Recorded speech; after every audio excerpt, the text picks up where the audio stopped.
11 अगस्त का जो पेपर था उसके डाउट्स करते हैं। चलो, तो फर्स्ट है क्वेश्चन नंबर 5। क्वेश्चन नंबर 5 में क्या है, यहाँ पर है सरफेस, स्क्वायर सरफेस है, लेंथ सरफेस का यल है, ऊपर से फोर्स लगाया है F। तो क्या फाइंड आउट करना है, प्रेशर में परसेंटेज एरर फाइंड आउट करना है। तो प्रेशर का फॉर्मूला क्या है, प्रेशर का फॉर्मूला है F डिवाइडेड बाय एरिया, तो F divided by L square लिखा है मैंने। फिर इसको फ्रैक्शनल एरर के टर्म्स में लिखा है। फ्रैक्शनल एरर में डिवीजन हो या फिर मल्टीप्लिकेशन हो, एडिशन ही करना पड़ता है। तो डेल्टा पे upon P is equal to delta F upon F plus 2 into delta L upon L. Division हो, यहाँ पे डिवीजन है तो भी प्लस ही आता है, अगर मल्टीप्लिकेशन रहता था एफ इंटू एल स्क्वायर तो भी यहाँ पर प्लस ही आता है। तो फ्रैक्शनल एरर पता नहीं है, परसेंटेज एरर पता है, तो मैंने क्या किया है, हर एक को 100 से मल्टीप्लाई किया। तो इसका परसेंटेज एरर दिया है 4, 2 एज इट इज, और इसका परसेंटेज एरर दिया है 2, तो ये 8% आता है। प्रेशर में परसेंटेज एरर कितना आता है, 8% आता है। देन नेक्स्ट है क्वेश्चन नंबर 11 में वेलोसिटी का इक्वेशन दिया है। तो एक्सेलरेशन कैसे निकालने का, इसका डेरिवेटिव, तो इसका डेरिवेटिव लिया विद रिस्पेक्ट टू टाइम, तो ये आता है। तो दिस इज द एक्सेलरेशन। तो एक्सेलरेशन कांस्टेंट है क्या, नहीं, टाइम डिपेंडेंट है। एक्सेलरेशन टाइम डिपेंडेंट है, मतलब as time changes acceleration changes, therefore this is non uniform acceleration. Then question number 15 में क्या बोला है, एवरेज वेलोसिटी निकालना है, ना कि एवरेज स्पीड। तो मैं पहले बताता हूँ एवरेज स्पीड कैसे निकालने का। तो एवरेज स्पीड मतलब क्या रहता है, ओमेगा इंटू आर निकालने का। एवरेज स्पीड अगर बोला है, स्पीड निकालो बोला है, तो ओमेगा इंटू आर, या फिर वो मिनट हैंड का टिप का ओनली स्पीड बोला है, तो स्पीड कैसा निकालने का, ओमेगा इंटू आर। तो ओमेगा कितना, तो मिनट हैंड का ओमेगा वो 2 पाई रेडियन कवर करता है 1 आवर में, मतलब 3600 सेकेंड्स में। तो 2 पाई अपॉन 3600 से हो गया, 3600 ये हो गया ओमेगा मिनट हैंड का, इंटू रेडियस 10 सेंटीमीटर। तो ये आ गया स्पीड मिनट हैंड के टिप का सेंटीमीटर पर सेकेंड में, ठीक है। लेकिन स्पीड नहीं बोला है, क्या पूछा है, वेलोसिटी। तो वेलोसिटी मतलब distance divided by displacement divided by time रहेगा। तो 6 o'clock पे मिनट हैंड इधर रहता है और आर हैंड इधर रहता है, तो मिनट हैंड ऊपर है। जब 7:30 होता है तब एक क्या होता है, इधर का एक बार फुल सर्कल मारता है तो 7 o'clock होता है, तो आधा सर्कल मारता है तो 7:30 होता है वो। लेकिन हमको कितना राउंड्स किया कुछ मतलब नहीं है, ऊपर का पॉइंट नीचे आ गया, मतलब ये 10 सेंटीमीटर और ये 10 सेंटीमीटर, ये 7:30 है, ये 6 है। ऊपर का मिनट हैंड का टिप यहाँ का नीचे आ गया, तो ये 10 सेंटीमीटर एंड 10 सेंटीमीटर। डिस्प्लेसमेंट कितना हुआ, 20 सेंटीमीटर का, और कितने सेकेंड्स में हुआ, 1.5 घंटे में। तो 1.5 घंटा मतलब दिस मेनी सेकेंड्स। तो इसका डिवीजन करो तो आंसर आ जाएगा। क्वेश्चन नंबर 19 में क्या है, देखो यहां से जो ऑब्जेक्ट जा रहा है उसका स्पीड है 40 मीटर पर सेकेंड, और 6 सेकेंड्स के बाद बॉल का डिस्प्लेसमेंट और बॉल का डिस्टेंस कितना ट्रैवल किया वो फाइंड आउट करना है। तो मैक्सिमम हाइट कितना जाता है वो हमको पता नहीं है, तो वो मैंने यहां पर निकाला है मैक्सिमम हाइट। तो टॉप मोस्ट पे जाने के बाद वेलोसिटी कितना हो गया, 0। इनिशियली वेलोसिटी कितना है, 40। ऊपर जा रहा है तो एक्सेलरेशन माइनस लेने का, तो 2 इंटू एक्सेलरेशन माइनस, इसलिए माइनस आया, इंटू यस, ठीक है। तो इसको सॉल्व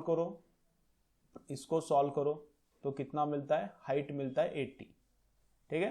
तुम लोग इसको ऐसा भी कंसिडर कर सकते हो, जो भी ऊपर की डायरेक्शन में हो पॉजिटिव है, डाउनवर्ड डायरेक्शन में निगेटिव है, ठीक है। तो एक्सेलरेशन डाउनवर्ड डायरेक्शन में है इसलिए निगेटिव, डिस्प्लेसमेंट यहां से यहां ऊपर गया है, वो जो आता है वो आता है पॉजिटिव आता है, 80 पॉजिटिव आया मतलब बॉल ऊपर गया, ठीक है। तो यहां पर क्या मिलता है, मैक्सिमम हाइट मिलता है, तो मैक्सिमम हाइट है 80, ठीक है। ये काम आएगा बाद में, इधर मैंने लिखा है बाद में काम आएगा ये। तो आफ्टर 6 सेकेंड्स किधर रहेगा वो बॉल, आफ्टर 6 सेकेंड्स बॉल किधर रहेगा, तो मैं वापस से ये इक्वेशन यूज करता हूं। तो S is equal to U T plus half A T square. तो u 40 है, टाइम 6 है, माइनस क्यों, क्योंकि माइनस लिया है क्योंकि क्या, हमेशा acceleration due to gravity downward रहता है तो माइनस ही लेने का, तो माइनस यहाँ पे 10 लिया है, हाफ इंटू 10 इंटू टी का स्क्वायर। इसको सॉल्व करने के बाद 60 आता है, ठीक है, ये भी याद रखो। तो 60 पे है, तो 60 पे जाते वक्त है बॉल या 60 पे आते वक्त है, 2 बार आएगा ना, 60 मीटर पे बॉल 2 बार आएगा, 80 मीटर पे एक बार ही जाएगा। मैक्सिमम हाइट कितना जा रहा है बॉल 80, तो 80 को एक बार ही टच करेगा, लेकिन जाते वक्त एक बार 60 हाइट से जाएगा, आते वक्त एक बार 60 से नीचे आएगा। तो अब ऊपर जा रहा है कि नीचे आ रहा है ये हमको पता नहीं है। तो अब 6 सेकेंड के बाद बॉल तो 60 पे है, लेकिन ऊपर जा रहा है कि नीचे जा रहा है, उसके लिए ये वापस करने का मैक्सिमम हाइट के लिए कितना टाइम लगेगा, बॉल को मैक्सिमम हाइट रीच होने के लिए कितना टाइम लगेगा। तो क्या किया है यहाँ पर, v is equal you plus 80 apply किया है, फाइनल वेलोसिटी यहाँ पर कितना 0, यहाँ पर u कितना है 40 डाउनवर्ड एक्सेलरेशन है इसलिए -10 इंटू टी, तो 4 सेकेंड्स आता है। तो इसका मतलब यहाँ से ऊपर चढ़ने के लिए 4 सेकेंड्स, लेकिन 6 सेकेंड्स हो गया है, अपने केस में क्या हो गया 6 सेकेंड्स हो गया, तो 4 सेकेंड्स में पूरा ऊपर चढ़ता है और आगे के 2 सेकेंड्स में थोड़ा नीचे आता है। तो फाइनल उसका डिस्प्लेसमेंट, फाइनली डिस्प्लेसमेंट कितना है 60, वो तो हमको पता है फाइनल डिस्प्लेसमेंट कितना है, यहाँ से यहाँ तक 60 है।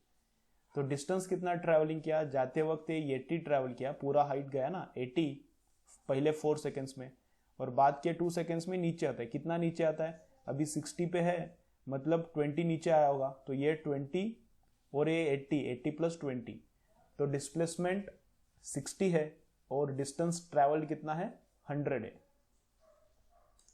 चलो नेक्स्ट क्या है, क्वेश्चन नंबर 21 में यहाँ पर एक बिल्डिंग है, उसके नीचे एक बिल्डिंग है, इधर ऐसा, यहाँ पर एक बिल्डिंग है, उसके नीचे 4.9 मीटर डाउन नीचे दूसरा बिल्डिंग है, और दोनों बिल्डिंग्स में डिस्टेंस कितना है 5 मीटर। तो यहाँ से ये आएगा, यहाँ से आएगा और जंप करेगा तो इधर आएगा, तो इसका हॉरिजॉन्टल वेलोसिटी कितना चाहिए मिनिमम, ठीक है। तो first we will solve this for vertical direction, vertical के लिए अलग इक्वेशन अप्लाई करने का, हॉरिजॉन्टल के लिए अलग इक्वेशन अप्लाई करने का। तो वर्टिकली कितना नीचे आता है, वो यहाँ से जब जंप मारता है तो इतना आता है, तो वर्टिकली कितना नीचे आता है, तो ये इक्वेशन में अप्लाई कर रहा हूँ, यस कितना है -4.9, डाउनवर्ड आ रहा है इसलिए क्या माइनस। मैं हमेशा कैसा करता हूँ ये इक्वेशन सॉल्व, हमेशा मैं acceleration due to gravity -9.8 assume करता हूँ, क्योंकि वो डाउनवर्ड है। तो डाउनवर्ड डिस्प्लेसमेंट माइनस लेने का, downward velocity minus, upward velocity plus, upward displacement भी प्लस लेने का, ठीक है। मैं ऐसा मेथड से करता हूँ, क्या डाउनवर्ड मतलब हमेशा सब निगेटिव, अपवर्ड मतलब पॉजिटिव, राइट की तरफ है तो पॉजिटिव, लेफ्ट की तरफ है तो निगेटिव, ऐसा मैं कंसिडर करता हूँ। तो फिर ऊपर जाते वक्त एक्सेलरेशन निगेटिव और नीचे आते वक्त पॉजिटिव, ऐसा पकड़ने का जरूरत नहीं, तुम्हारे हिसाब से तुम लोग करो, तुम्हारा जैसा तुमको आदत है उसके हिसाब से तुम लोग करो। तो मैंने डिस्प्लेसमेंट क्या पकड़ा है, डाउनवर्ड आ रहा है इसलिए डिस्प्लेसमेंट माइनस, ये वर्टिकल डायरेक्शन में तो इनिशियल वेलोसिटी नहीं है, तो 0 इंटू टाइम वो 0 प्लस हाफ का हाफ, एक्सेलरेशन हमेशा डाउनवर्ड ही रहता है ग्रेविटी का एक्सेलरेशन, तो -9.8 इंटू टी का स्क्वायर। इसको सॉल्व किया तो 1 सेकेंड, मतलब इधर का आदमी इधर आता है, तो डाउनवर्ड 4.9 मीटर कवर करने के लिए 1 सेकेंड लगता है। तो उसी 1 सेकेंड में इसको हॉरिजॉन्टल भी ट्रैवल करना है 5 metre. In the same 1 second, he has to travel 5 meter in horizontal direction. So I am applying same equation for horizontal direction. So yes, in horizontal direction is how much? +5. Why +5? Because observer is going towards the right. Object is going towards the right. Right की तरफ का displacement is positive. So this is positive. ut that we do not know, time is 1 second. 1 second में cover करना है, ये ऊपर से type आया। u horizontal direction में velocity कितना है वही तो निकालना है, plus half into acceleration into time square, but in horizontal direction no acceleration, so 0। इसको सॉल्व करोगे तो आंसर क्या आता है 5। देन क्वेश्चन नंबर 22, बुलेट का स्पीड है 2000, फायर किया एंड 200 मीटर डिस्टेंस के बाद यहां पर है टारगेट। तो क्या बोला है, एम कहां पर करना है। तो बुलेट क्या होता है, सीधा नहीं जाता हॉरिजॉन्टल डायरेक्शन में, थोड़ा तो वो नीचे आता है, तो कितना नीचे आता है उतना एम ऊपर करना पड़ेगा। ये अगर 5 सेंटीमीटर नीचे आता है तो एम क्या करना पड़ेगा 5 सेंटीमीटर ऊपर लगाना पड़ेगा, तो वो 200 मीटर ट्रैवल करते वक्त वो 5 सेंटीमीटर नीचे आएगा और बराबर टारगेट पे हिट करेगा। ठीक है, तो हॉरिजॉन्टल के लिए मैंने ये इक्वेशन अप्लाई किया है। तो हॉरिजॉन्टल बुलेट का डिस्प्लेसमेंट इज हाउ मच, इधर का बुलेट इधर जाने वाला है, तो डिस्प्लेसमेंट इज 200, राइट की तरफ है इसलिए plus. You initial velocity of bullet is 2000 in horizontal direction into T. Acceleration in horizontal direction 0 है तो यहाँ पर मैंने लिया नहीं। After solving this time is 0.1 second, तो इधर का बुलेट इधर आने के लिए time required is how much 0.1। अब वर्टिकल डायरेक्शन में सॉल्व किया है, वापस से वही इक्वेशन है, यस इज इक्वल टू, तो यस कितना है वही निकालना है। वर्टिकल डायरेक्शन में बुलेट कितना डाउनवर्ड आता है, ये 200 मीटर ट्रैवल करते वक्त बुलेट थोड़ा नीचे आता है, वही कैलकुलेट करना है।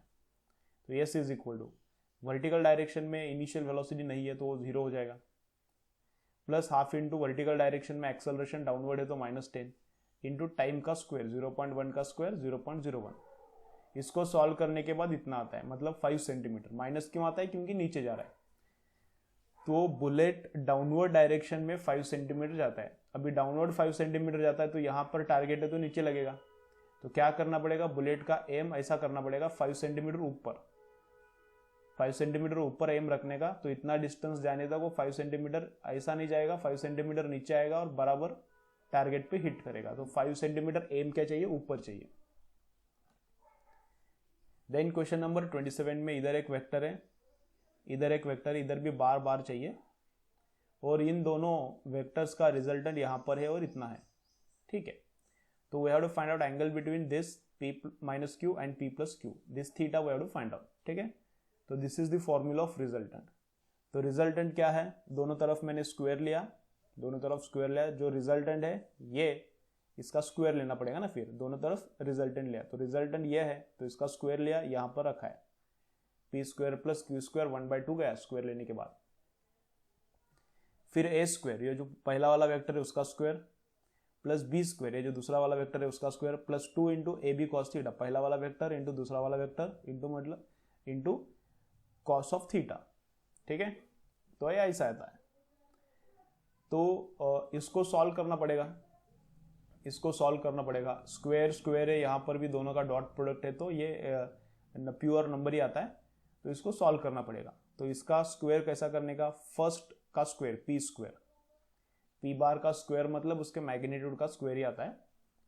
देन सेकेंड वेक्टर का स्क्वायर क्यू स्क्वायर, और मिडल टर्म क्या आता है -2 पी बार डॉट क्यू बार, इसका भी सिमिलरली इधर स्क्वायर किया है, और 2 इंटू ये जो दोनों है इन दोनों का मल्टीप्लीकेशन मतलब डॉट प्रोडक्ट इधर किया है, P bar into P bar P square, P bar into Q bar P dot Q, Q bar into P bar minus Q dot P, और minus Q into plus Q minus Q square, तो ये दोनों cancel होता है।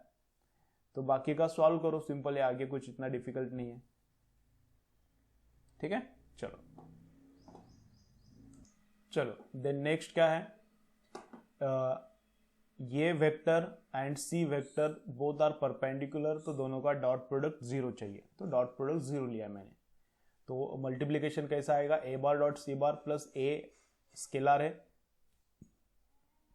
तो A into B bar dot C bar, तो A सी का dot product ले लो, यहाँ पर लिया मैंने, plus a small a into B and C का डॉट प्रोडक्ट ले लो और सॉल्व करो इसको सिंपल। तो ये 8 आता है dot product A and C का, उधर जाके राइट की तरफ जाके -8 बनता है। इसका dot product B and C का -1 आता है, -1 से डिवाइड करो तो आंसर 8 आता है। क्वेश्चन नंबर 30 में क्या है, यहाँ पर एक स्ट्रेट लाइन है y is equal to X plus 4, तो y is equal to X plus 4, तो समझो अगर मैंने x0 पुट किया, यहाँ पे थोड़ा मैथ्स इन्वॉल्व है, अगर मैथ्स अच्छा है तो आएगा क्वेश्चन, मैथ्स तुम्हारा अच्छा नहीं है तो थोड़ा समझने में डिफिकल्टी रहेगा। तो स्ट्रेट लाइन का इक्वेशन है y is equal to X plus 4, तो 0 पुट किया मैंने, if x is equal to 0 तो y कितना आता है 4।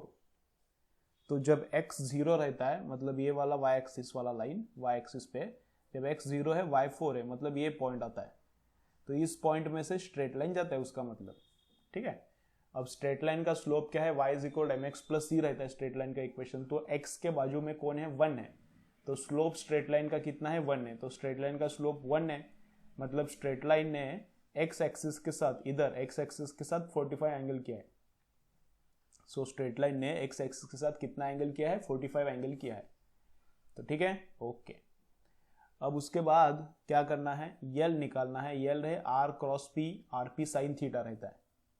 तो पी कितना है उसको मैंने लिखा एम वी, और आर साइन थीटा मतलब क्या रहता है, ये जो पार्टिकल है, पार्टिकल का वेलोसिटी, उसको आगे एक्सटेंड करो पीछे एक्सटेंड करो, ये इसको आगे एक्सटेंड करो पीछे एक्सटेंड करो, और ओरिजिन के अबाउट निकालना है ना एल, तो ओरिजिन से उस पर एक परपेंडिकुलर डालो। ये रहता है आर साइन थीटा, ये क्या रहता है आर साइन थीटा, ठीक है।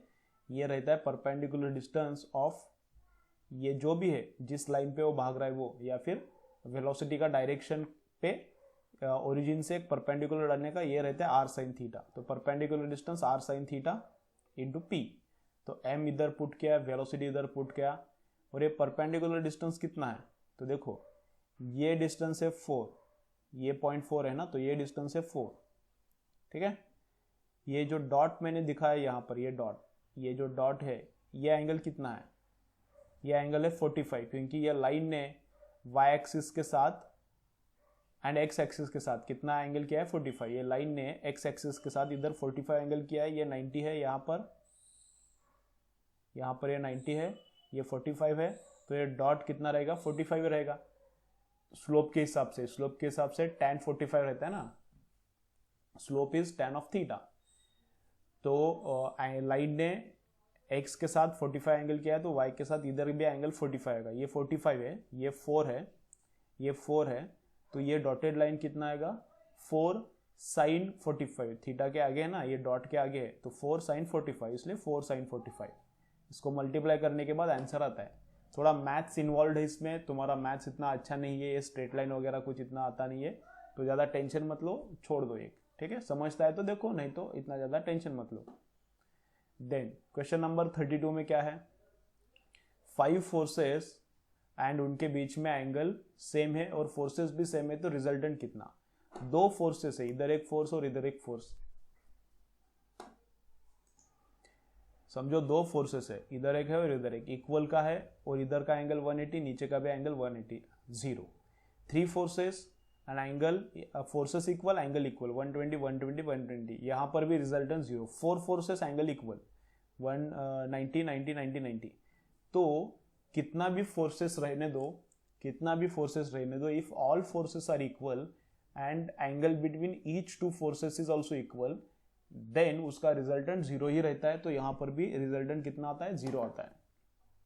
देन क्वेश्चन नंबर 39 में क्या हुआ है, यहां पर एक ऑब्जेक्ट है, स्पीड दिया है उसका 6 मीटर पर सेकेंड, ऊपर रिएक्शन है r, नीचे mg है, 9 मीटर डिस्टेंस जाने के बाद रुकता है वो, ठीक है। तो फ्रिक्शनल फोर्स कितना रहता है इस पे, r is equal to mg रहता है, ठीक है।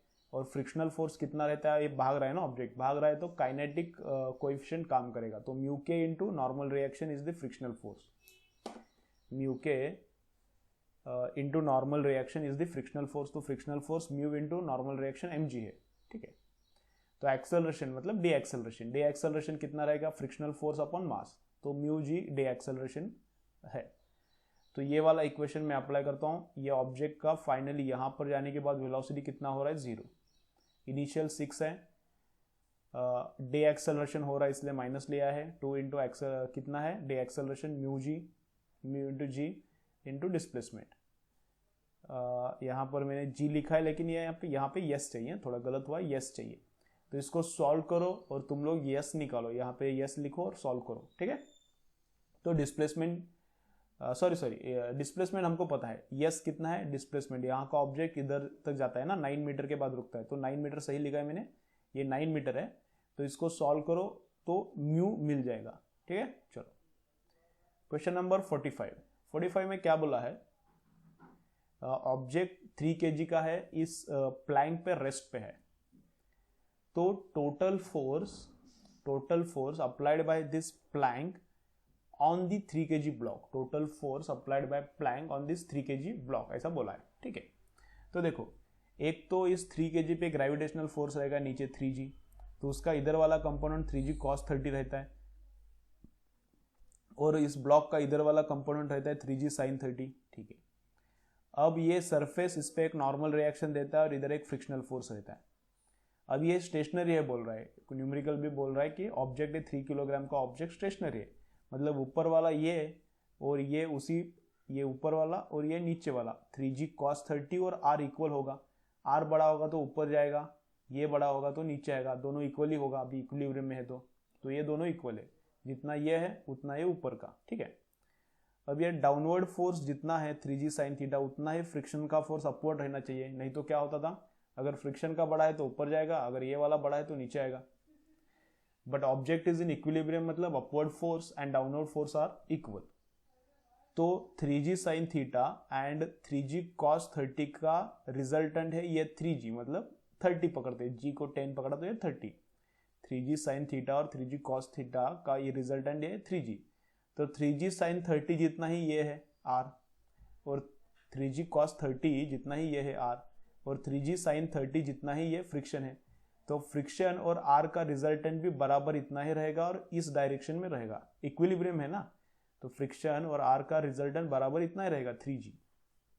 ठीक है, तो आंसर कितना आता है, नेट फोर्स 30। ये सरफेस इस ऑब्जेक्ट पे नेट फोर्स कितना लगाता है 30। सरफेस का नॉर्मल रिएक्शन इतना आता है, लेकिन नॉर्मल रिएक्शन वहां पे पूछा है क्या, नहीं पूछा। ठीक है, देन क्वेश्चन नंबर 43 में देखो क्या है, यहाँ पर भी ये ऑब्जेक्ट रेस्ट पे है, नीचे mg फोर्स रहेगा ग्रेविटी, इधर रहेगा mg sin थीटा, ऊपर रहेगा फ्रिक्शन। रेस्ट पे है तो नीचे वाला फोर्स और ऊपर वाला फोर्स सेम रहना चाहिए, तो नीचे mg sin थीटा है तो ऊपर भी पक्का उतना ही रहेगा, तो फ्रिक्शनल का फोर्स कितना रहेगा mg sin थीटा। तो पक्का क्या रहता है, फ्रिक्शनल का फोर्स फिक्स नहीं रहता, फ्रिक्शनल का फोर्स इज वेरिएबल। फ्रिक्शन का फोर्स क्या रहता है, वेरिएबल होता है, वो चेंज करता है अपने आप को। तो फ्रिक्शनल फोर्स कितना आता है, ये वाला फोर्स लेकिन फिक्स रहता है, ग्रेविटेशनल फोर्स कुछ वेरिएबल नहीं रहता। तो यहाँ पर mg है तो इधर mg sin थीटा रहेगा। अब स्टेशनरी बोला है तो ऊपर वाला फ्रिक्शन भी उतना रहेगा, तो फ्रिक्शन और mg sin थीटा इक्वल है। यहाँ पर करेक्शन है, ऑप्शन डी करेक्ट है। और फ्रिक्शन इतना नहीं रहेगा, mg frictional force mu mg cos theta नहीं रहेगा। म्यू mg cos थीटा क्या रहता है, म्यू mg cos थीटा मतलब इधर mg cos थीटा आएगा, इधर mg cos थीटा आएगा, तो रिएक्शन रहता है mg cos थीटा। तो फ्रिक्शनल का फोर्स म्यू इंटू रिएक्शन, तो mu into mg cos theta, तो तुमको लगेगा फ्रिक्शन का फोर्स इतना रहेगा, नहीं, ये रहता है मैक्सिमम फ्रिक्शनल फोर्स। ये क्या रहता है, मैक्सिमम फ्रिक्शनल फोर्स, समझ रहे हैं ना। तो ये वाला आंसर सही नहीं है, वैसे ये ऑप्शन में है भी नहीं, तो ये वाला आंसर सही नहीं है, ये वाला आंसर सही है। ठीक है, चलो क्वेश्चन नंबर 45 में बोला है नो फ्रिक्शन, ऐसा अरेंजमेंट है तो क्या निकालना है, टेंशन निकालना है।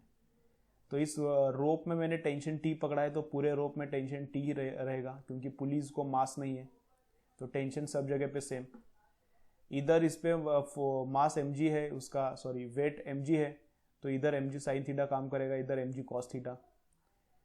तो ये इसका जितना एक्सेलरेशन इधर रहेगा, इसका उतना ही एक्सेलरेशन इधर रहेगा। एक ही रोप है, तो इसका जितना एक्सेलरेशन डाउनवर्ड रहेगा उतना ही इसका एक्सेलरेशन लेफ्टवर्ड रहेगा, समझ रहा है। तो इस पे टोटल फोर्स कितना है, mg sin थीटा माइनस टी, ये नीचे mg sin थीटा माइनस टी, ये वाला बड़ा है, नीचे जा रहा है इसलिए, तो mg sin थीटा माइनस टी, इस पे total force is equal to ma, तो इसका मास m इंटू इसका एक्सेलरेशन a। तो ये आ गया पहले इसके लिए इक्वेशन। अब इसके लिए इक्वेशन, इस पे फोर्स कितना है लेफ्ट की तरफ, ओनली एक ही है t, तो t is equal to force is equal to ma, तो f is equal to ma, इसका भी एक्सेलरेशन उतना ही पहले वाले जितना है, फर्स्ट ब्लॉक का ये और सेकेंड ब्लॉक का ये, दोनों का एक्सेलरेशन सेम है। तो ये वाला टी ma इधर पुट करो, माइनस ma इधर जाके प्लस ma होता है, सॉल्व करो उसको, तो हमको क्या मिलता है, टेंशन मिलता है। या फिर ये ma मतलब t है ना, तो इधर ma को t पुट करो, माइनस t और इधर का प्लस t, 2t होता है, सॉल्व करो, तो ऑप्शन सी करेक्ट आता है।